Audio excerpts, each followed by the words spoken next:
agradecer la gentil invitación del Instituto y sin más preámbulos voy directo al tema.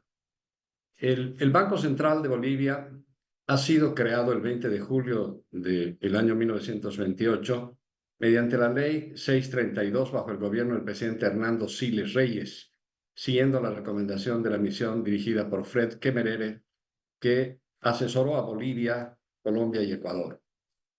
En la historia del banco, el hito más importante es la Ley del Banco Central número 1670 del 31 de octubre de 1995, promulgada bajo la presidencia de Gonzalo Sánchez de Lozada, que establece con meridiana claridad la autonomía del Banco Central y que además de la emisión monetaria tiene la función de administrar y custodiar las reservas internacionales, buscando optimizar los rendimientos y garantizar su liquidez.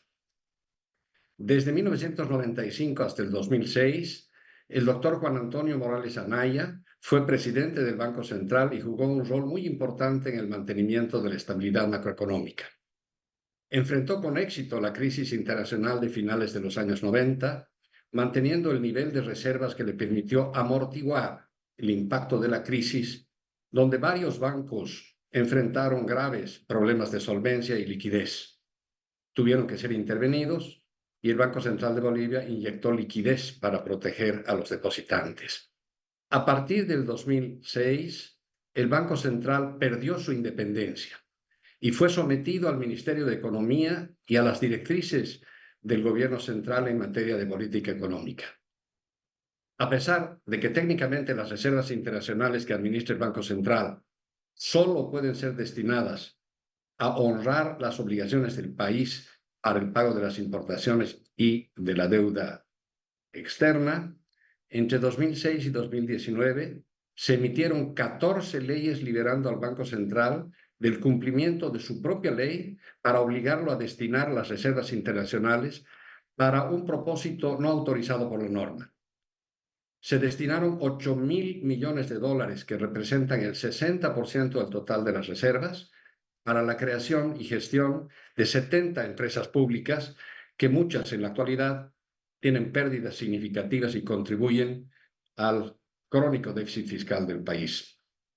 Como es habitual, en épocas de conflictos sociales, la población acude al sistema financiero para sacar sus dólares por medio de defensa para combatir la incertidumbre. Entre octubre y noviembre de 2019, luego del fraude electoral demostrado por la OEA, el Banco Central entregó 2.563 millones de dólares a las entidades de intermediación financiera para atender la demanda de la población.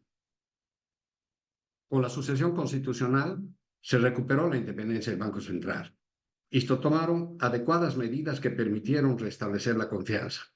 En febrero del 2020, la demanda de dólares solo alcanzó a 396 millones de dólares.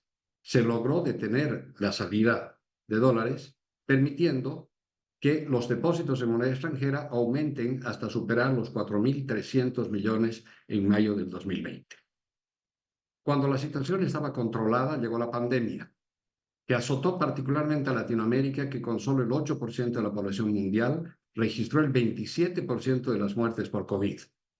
Ante este panorama, el Banco Central de Bolivia profundizó la orientación expansiva de la política monetaria, implementando varias medidas no convencionales para incrementar la liquidez y los depósitos del sistema financiero y sostener bajas tasas de interés para garantizar la continuidad de la cadena de pagos, tanto interna como externa, y la estabilidad del sistema financiero nacional. Se destaca también la estabilidad de las reservas internacionales de Bolivia, que crecieron un 10% entre marzo y agosto del año 2020. A partir del 2021, Bolivia tuvo que pagar la factura de la mala gestión macroeconómica.